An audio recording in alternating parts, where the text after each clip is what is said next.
Bad guys. We all love them, or we love to hate them. Everybody can usually relate to the bad guy because secretly, I think we all kind of want to be bad ourselves. And when I had that thought, it made me think, well, who were some of my favorite bad guys? So that's what's made me come up with this list here. Top 9 supervillains you could relate to. Let's go. Big green like the Hulk, no lie. Superman through a cloud so high. Blowed Marvel up in the sky. That's I, Nerdy McFly. Bruce Wayne fresh, I'm that guy. Mastermind, catch your girlfriend's eye. Professor X-Men rolling all night. That's I, Nerdy McFly. Number 9, Mr. Freeze. Like most longtime Batman villains, Mr. Freeze started off as another run-of-the-mill villain being evil just for the sake of being evil. He even started off with a different name, going by the boring title of Mr. Zero. He would only gain the name Mr. Freeze after the character was introduced to TV in the 1960s on The Batman Show with Adam West. No true motivation behind the character relegated Mr. Freeze to just another little-known minor annoyance in the Batman Rogues Gallery.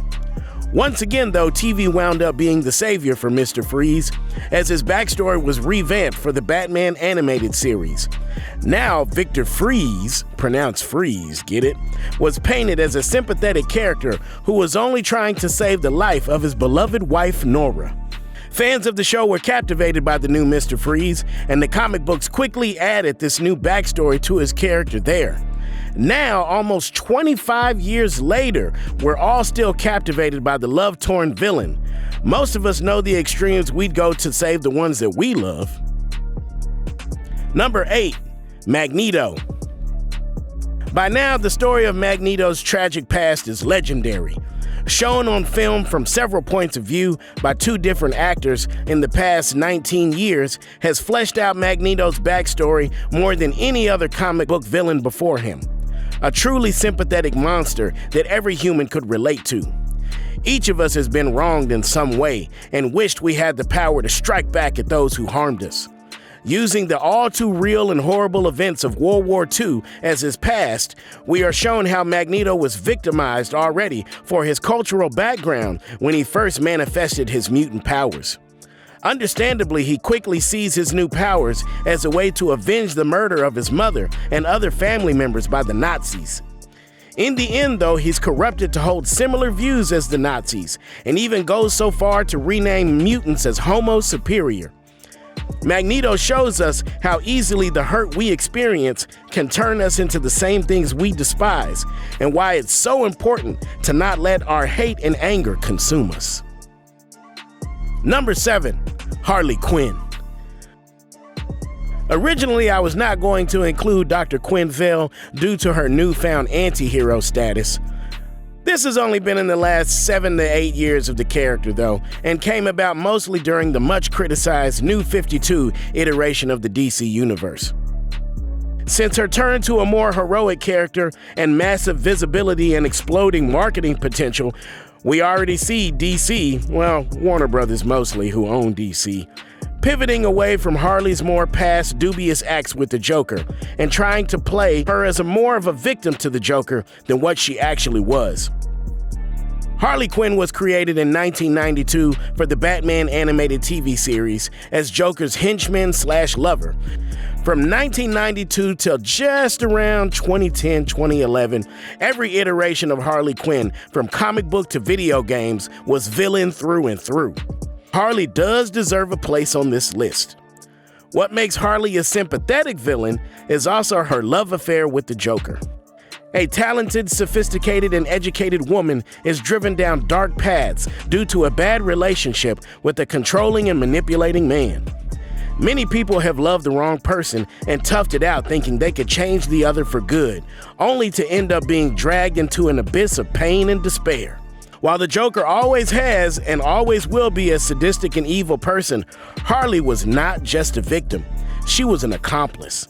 A willing and eager participant in some of the Joker's most heinous plans and crimes, Harley even has gone on to form groups with other villains at times, proving her villainy even further. In several stories, she even bested the Batman herself in order to show her puddin' that she was just as capable a villain as he. The only difference is that Harley did it all for the love. She allowed herself to become what she vowed to treat and cure, due to love and her own slight arrogance in her abilities to fix another human being. It is these flaws in her character that make Harley such a relatable villain and anti-hero, because these are mistakes we have all made in our pursuit for companionship and love. Number 6, Harry Osborn, aka Green Goblin 2. Growing up in the shadow of a successful or famous parent has been proven to be difficult. Many children of the super rich and famous have difficulty finding their own way in life, finding their own identity outside of their famous lineage. Now imagine all of that, plus your parent being an evil, manipulative, narcissistic genius supervillain to boot. This is the world Harry Osborn lives in. Every day told his efforts aren't good enough or up to measure for his namesake, Harry becomes an aloof snob masking a drug habit. While most of us may never know someone with the types of comic book wealth Harry has, we all know a privileged person or two who fits this mold. Harry's descent into madness only increases after it is revealed that his father was the supervillain Green Goblin, and the reveal of Peter Parker as Spider-Man. His father and best friend hiding such huge secrets while both chastising him for his hidden drug habit push Harry over the edge. It almost seems inevitable that Harry was drawn into following his father's footsteps. Forever haunted by the notorious family name and evil deeds of his father, Harry's story is more akin to a Greek tragedy than a comic book story. Number 5, Ozymandias. Extreme intelligence has always been considered a gift and a curse. Stories of brilliant men and women who were driven to madness by their knowledge of the world have been told by every culture around the globe. Comic books alone have spun this trope so much that nowadays it is considered a cliche. In the Watchmen universe, Ozymandias was the smartest man alive and hence had figured out how to solve most of the world's problems. His problem, though, was people. Ozymandias just needed people to get with the program, and he knew he could lead them into a new utopia. I'm sure most of us have felt the same way about one thing or another in life. We'd be able to get things running smooth at work if everyone did it the way I do it. Take that feeling and magnify it by 1,000, and you will come close to how Ozymandias must have felt every day. While he did end up killing millions and alienating himself from the few people he could call friend, ultimately his plan worked, and he was able to usher in world peace. Now ask yourself, with what we know about humans' ability to self-sabotage, if you were in his shoes, would you have followed through with the plan? Even if you wouldn't have, you still had to think about it, which makes him relatable indeed. Number 4, the Lizard. Curt Connors dedicated his life to science, studied and trained to become one of the leading scholars and scientists in the field of genetics, all for one purpose: to find out how to regrow his amputated arm.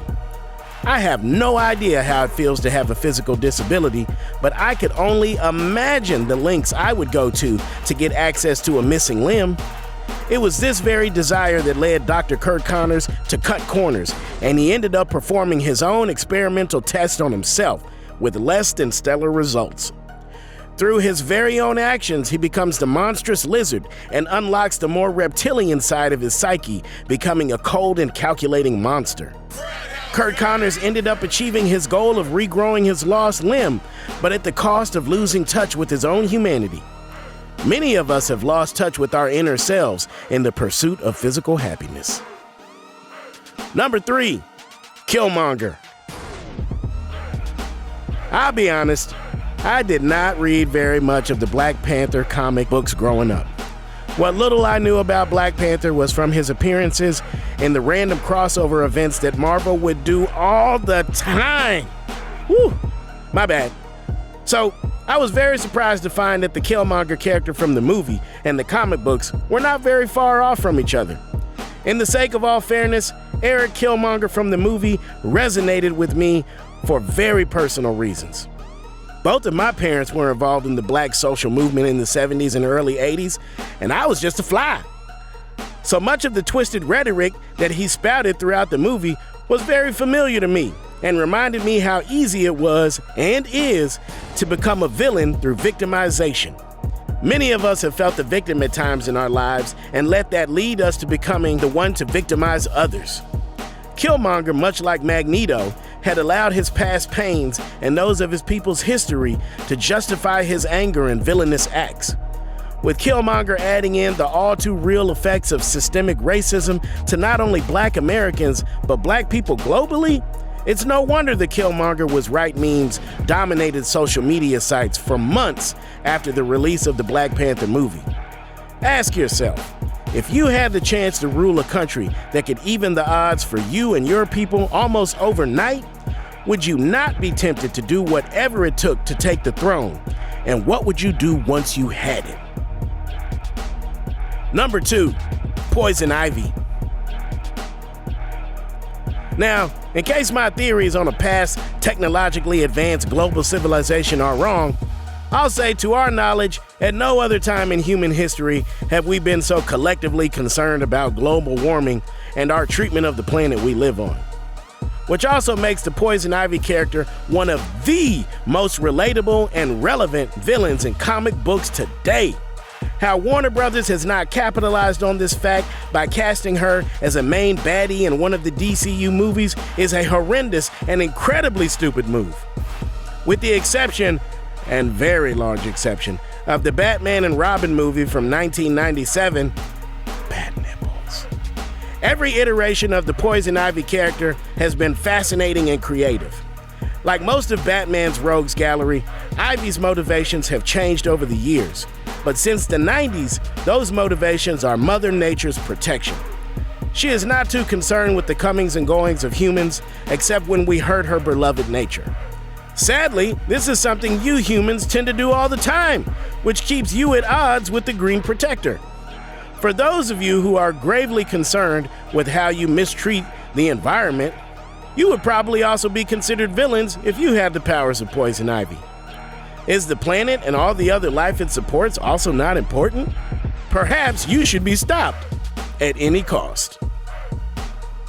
Number 1, Mewtwo. He was birthed in a lab, prodded and poked the entirety of his life by doctors and scientists who viewed him as only a specimen to be tested on. Created and bred to hate the very beings that created him by their own daily actions. Then one day, the opportunity to escape presented itself. That escape, though, only showed Mewtwo how deep the treachery of the world he lived in goes, as he discovered the whole of his species is captured and used in violent, pointless battles for human amusement. Now, I'm not a Pokemon fan. The little bit I know about it is from when my children were fans of the games and the cartoons in the late 90s and early aughts. So I was horrified inside as I sat in a crowded theater to watch Pokemon the first movie, as they cheered on Ash and his pack of institutionalized Pokemon as they fought against the one creature that cared enough to fight back against their human captives. I silently cried to myself as my little larvae enjoyed their popcorn and sugar water and reveled at Mewtwo's failings. In that moment, I felt Mewtwo's disappointment, and so was I disappointed at my failings as a father, since my children were cheering for oppressors before my very eyes. For an eternal rebel such as myself, no other villain will be as relatable to me as Mewtwo, the most misunderstood of his kind, all because of his justified anger in the treatment of he and his species. Being that his kind are still imprisoned in his universe, he is justified in his anger even more than Magneto and Killmonger. That is why Mewtwo is the Malcolm X of the Pokemon world and my number 1 pick for most relatable villain, because he's only a villain to the establishment, which makes him all right with me. So there you have it. There's my list. My top 9 most relatable villains. Tell me what you think. Am I right? Am I wrong? Did I forget somebody? You fill in number 10. And don't forget, leave a like or a comment down below. Tell me what you think. I'll holla at you. Yeah, Nerdy McFly. Yeah, Nerdy McFly.